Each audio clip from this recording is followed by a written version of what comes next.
In this video, we're taking an in-depth look at a pair of Cascade trekking poles. We're going to see some close-up shots, we're going to see them in action, even see some of my quality acting skills.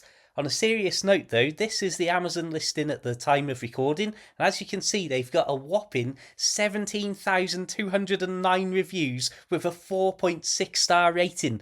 And I'll be honest, that convinced me to buy a pair of them, and I am immensely happy with that decision, especially at this lower end price point, as I'm sure many of you watching this will know just how much you can spend on a pair of trekking poles if you want to / can afford to.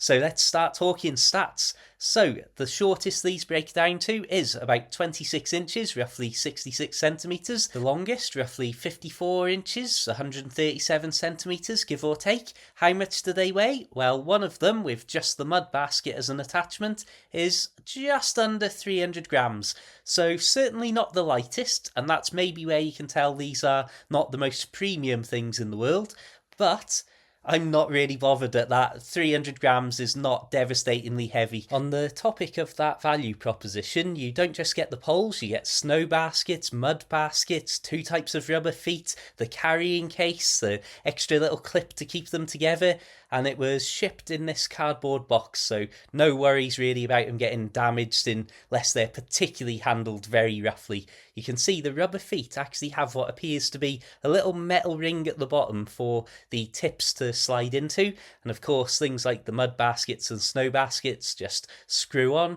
Mud baskets are nice and solid, you can see me trying to illustrate that there, and the snow baskets being bigger feel just a little more flimsy, but of course, it's better than nothing, especially if you are in snowy conditions, which, to be honest, I hope I'm not going to see too many of. So you can see the clip mechanism here, and in just a second I'll cut to me using these properly outdoors so you can see just how handy they are. But it really is just a simple mechanism of you open it up, you slide it to the desired length, and then close it. You can see here, you can tighten these clips by hand, so in the open position, I don't know if you can really see that on the camera, but just by using my thumb and forefinger, I can tighten or loosen how much those clips are going to clamp down on the pole. So if you're saying to me, Dan, that's all good, but we want to see that out in the wild, well, let's go, right now. Just to build the tension here, I'm starting with this epic action shot of me going through a gate. On a serious note though, you can see I've got the poles broken down to their shortest length on the appropriate straps on the back of my backpack. So again, no issues with using them like that. And then to put them to the length I want, I'm literally just unclipping those clips, using the printed measurements on the sides, and then clipping them back up. You can see it's literally a process that takes seconds to do, so you can't fault that for convenience and ease of use. In fact, the most difficult part about this little section of video is I wasn't sure where to put that already built up pole as I was doing the second one. Just an extra little detail that it might be worth focusing on here as well is that even though I was trying to do this in a bit of a rush on camera to make a nice short concise clip, you can see that I actually get these pretty much exactly the same size first try without any fiddling or micro adjusting, and I'd say these were probably within about 5mm of the same height. So yeah, ease of use, speed, everything, really happy with these. I was quite dubious and doubtful about these clips if I'm completely honest, but as you can see in this little stress test on this slight downhill slope where I'm really going out of my way to go over the top in forcing my weight on it, it took a significant amount of effort to finally get one of them to start to slip. And you can see here, wait for it now. No, still not. Goodness me, it took longer than I thought. You can see how long it took there, and even with it starting to go, look how much force I have to still put into it to get it to continue to slide down. As we saw earlier in this video, to tighten up that lock, all I had to do was unclip it and then use my thumb and forefinger to tighten the screw, and then I didn't have a problem with them again. Fantastic. I want to show you another curious and quite useful little feature here. So there's the main cork handles, but beneath them there's an extra foam handle, as you can see here. So if you're going uphill, you might wish to have your poles slightly shorter.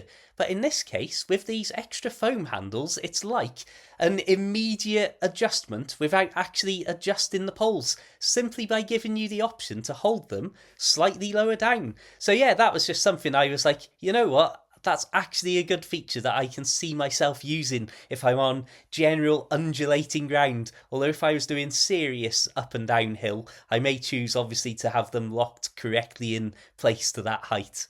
I'm going to share with you a few random clips of me using these in all sorts of different environments now, just because I had over 40 minutes of footage for this video, so it'd be a shame not to let you see some of these dramatic shots of a waterfall and so on.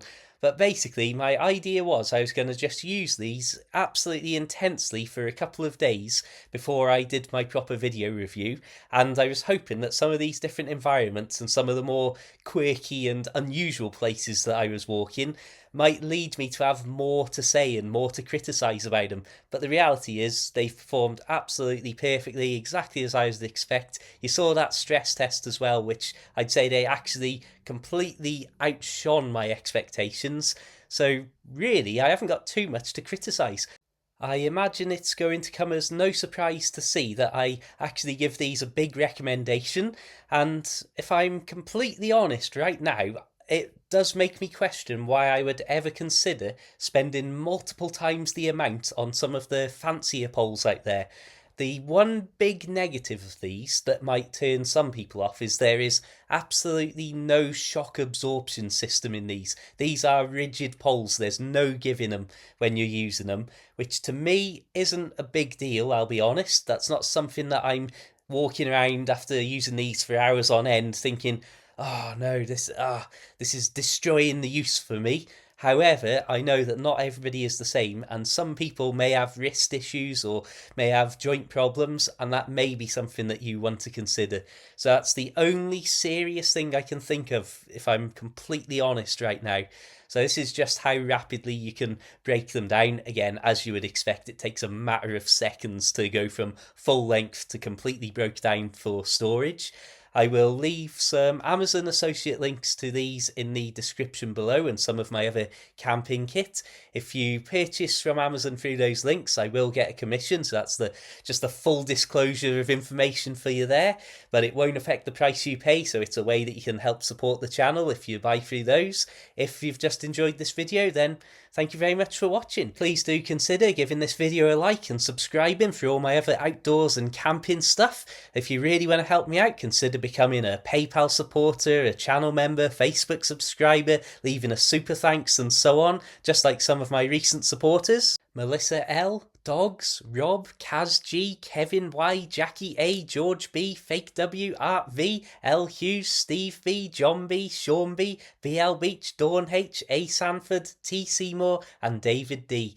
Thank you very much everybody. Without your support I simply wouldn't be able to get this sort of kit, so thank you for everything, it's greatly appreciated. Until the next time, keep it interesting, keep it pole worthy, have a fantastic day, and of course, farewell.